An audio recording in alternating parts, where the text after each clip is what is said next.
Assalamualaikum warahmatullahi wabarakatuh. Salam sejahtera bagi kita semua. Perkenalkan, nama saya Rani Cahyani dengan NIM 2410912120019. Video ini disusun untuk memenuhi tugas mata kuliah Biomedik 2, Anatomi dan Fisiologi, yang diampu oleh Dr. Oski Iliandri, MKes. Pada video ini, saya akan memaparkan materi anatomi dengan topik struktur sistem uropoetik. Baik, langsung saja, mari kita mulai pembahasannya. Nah, jadi sistem uropoetik atau sistem unaria adalah struktur organ yang berfungsi untuk menyaring sekaligus membuang zat limbah dengan mengeluarkan urin. Nah, jika fungsi sistem urinaria ini bermasalah, maka racun dan limbah tidak dapat dikeluarkan dan mengendap di dalam tubuh, sehingga dapat menimbulkan berbagai penyakit, baik pada sistem urinaria maupun penyakit yang bersifat sistemik. Dan bagaimanakah sistem urinaria bekerja? Jadi, sistem urinaria bekerja dengan cara darah disaring oleh ginjal sehingga bebas dari zat-zat yang tidak dipergunakan oleh tubuh. Kemudian, zat-zat yang dipergunakan oleh tubuh larutan dalam air dan dikeluarkan berupa urin. Kemudian, urin dialirkan dari ginjal ke kandung kemih melalui ureter. Selanjutnya, kandung kemih menampung urin sementara sebelum dikeluarkan dari tubuh melalui uretra. Nah, sistem urinaria juga terdiri atas beberapa organ, yaitu ginjal, ureter, kandung kemih, dan uretra. Nah, apabila salah satu dari organ tersebut mengalami gangguan, maka proses pembentukan dan pengeluaran urin akan terganggu. Pasalnya, organ-organ tersebut bekerja sama untuk mengeluarkan racun dalam tubuh. Selanjutnya, di sini saya akan membahas satu persatu organ yang ada dalam sistem urinaria atau sistem uropoetik. Nah, yang pertama yaitu ginjal. Nah, ginjal merupakan organ yang terletak di bawah tulang rusuk dan di dekat punggung bagian tengah.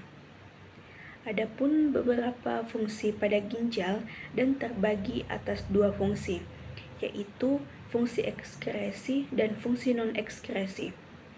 Yang pertama, fungsi ekskresi yaitu mengekskresikan sebagian terbesar sisa metabolisme, berperan mengendalikan keseimbangan volume dan pH cairan tubuh. Dan fungsi yang kedua yaitu fungsi non-ekskresi, yaitu menghasilkan renin penting untuk pengaturan tekanan darah, menghasilkan eritropoietin, faktor penting dalam stimulasi produksi eritrosit oleh sumsum tulang. Metabolisme vitamin D menjadi bentuk aktifnya, degradasi insulin, dan menghasilkan prostaglandin atau PG yang mungkin berperan dalam pengaturan aliran darah ginjal, pengeluaran renin, dan reabsorpsi Na, yaitu menyaring zat-zat racun dalam darah, mensekresi atau mengeluarkan cairan berisi limbah dan racun dari tubuh, menjaga keseimbangan kadar air dan elektrolit dalam tubuh, melepaskan hormon yang mengendalikan produksi sel darah merah, membantu menjaga kesehatan tulang karena dapat mengontrol kalsium dan fosfor dalam tubuh, mengatur tekanan darah pada tubuh, dan nantinya ginjal akan memfiltrasi urea dari darah melalui struktur yang disebut nefron atau penyaringan kecil. dan masing-masing nefron umumnya terdiri atas pola yang dibentuk dari tubulus ginjal atau tabung kecil dan glomerulus atau darah kecil. Nah, kemudian urea bersamaan dengan cairan dan limbah lainnya akan membentuk urin saat melewati nefron menuju tubulus ginjal.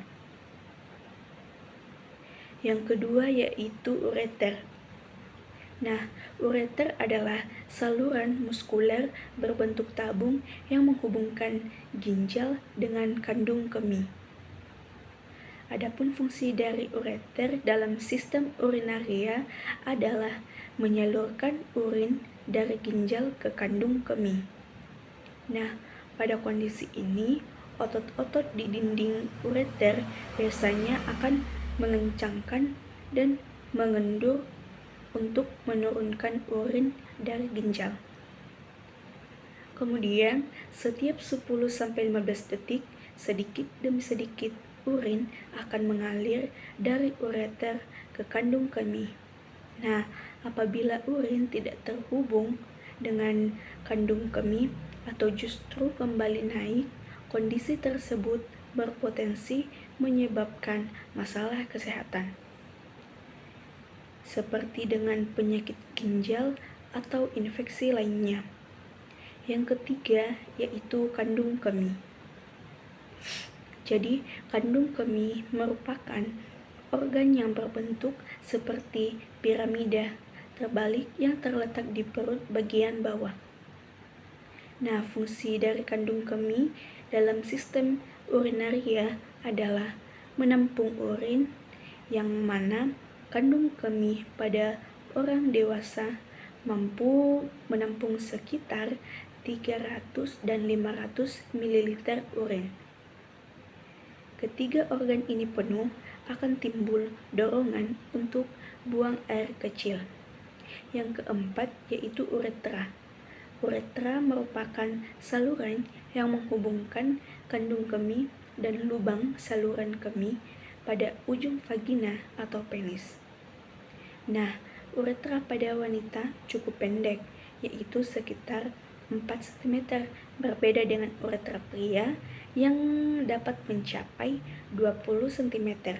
Di antara uretra dan kandung kemih terdapat cincin otot yang berfungsi mencegah kebocoran urin. Nah, fungsi dari sistem urea sendiri yaitu menyalurkan urin dari kandung kemih keluar tubuh. Nah, selain itu, ada pun macam-macam gangguan pada sistem urinaria. Kita dapat mengetahuinya seperti yang sudah dipaparkan sebelumnya. Jika satu organ dalam sistem urinaria mengalami gangguan, maka proses pengeluaran urin akan terhambat. Dan di sini saya akan membahasnya satu persatu.